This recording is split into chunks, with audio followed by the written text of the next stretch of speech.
Take a look at how this modern house is built, step by step, explained in a simple way. In the previous episode, we explored the foundations and walls. Now, everything is ready for the next major step, the roof. In this episode, you'll see the installation of the roof structure, the roofing layers, window installation, and the final steps that complete the building envelope. This phase is where the house becomes protected from weather and starts to take its final shape. Let's begin. Here you can see a section of the house.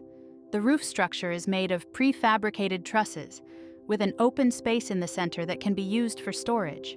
Trusses allow large spans without the need for internal load-bearing walls. This gives much more flexibility when designing the interior layout. This section drawing, together with the floor plan and elevations, is available for download using the link in the description below. The roof structure is now being assembled. Individual trusses are installed one by one. To place the trusses correctly, the top of the walls must be perfectly level. This ensures that the load is distributed evenly across the entire structure. They are prefabricated in a factory and delivered as ready-made elements. This allows for very fast installation directly on site. Factory production also ensures high precision and consistent quality. As a result, the structure is both stable and reliable. At this stage, proper bracing is essential. Bracing stabilizes the structure and prevents unwanted movement. Bracing frames help define the overall shape of the roof. Diagonal bracing increases resistance to lateral forces such as wind. Longitudinal bracing connects the trusses along their length. Additional bracing is added to both the top and bottom chords. Cross-bracing further improves rigidity and ensures the structure behaves as a single unit. The chimney is extended above the roof level. It is anchored to the roof structure using a dedicated system. Additional reinforcement helps keep the chimney secure over time. Cladding protects the structure and improves insulation. The chimney is finished with a cap, which protects it from rain and improves airflow. The gable wall is closed with panels and insulated.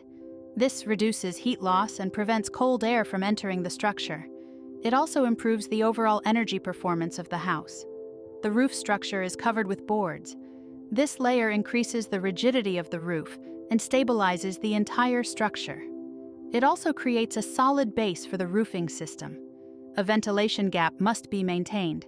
This allows air to circulate and removes excess moisture. Proper ventilation also helps prevent overheating during hot weather. A secondary waterproof membrane is installed. This layer protects the structure from wind-driven rain, snow, and condensation. It acts as a backup protection beneath the main roofing. Counterbattens are installed on top of the membrane. They create a ventilated gap between the roofing and the insulation layer. This helps remove moisture and keeps the roof structure dry. They also separate the roofing material from the membrane, improving durability. A base layer for the roofing is installed. This provides a stable and even surface for the final roof covering. It ensures proper load distribution and long-term performance. A drip edge is installed along the roof edge. It directs rainwater safely into the gutter system. This helps protect the structure from water damage. The metal roof covering is installed. This type of roofing is known for its durability, long lifespan, and relatively fast installation. It is resistant to weather conditions and requires minimal maintenance. The ridge detail allows proper ventilation at the top of the roof. This ensures continuous airflow through the entire roof system. Windows and doors are now installed. They are placed on insulated base profiles. These profiles provide stable support and help reduce thermal bridging. Proper installation is essential for energy efficiency and airtightness. It also improves overall comfort inside the house. Additional waterproofing is applied at the connection between the slab and the wall. This detail helps prevent moisture from entering the structure at critical junctions. Insulation is installed around the base of the house. This area is exposed to moisture and temperature changes, so durable and water-resistant materials are used.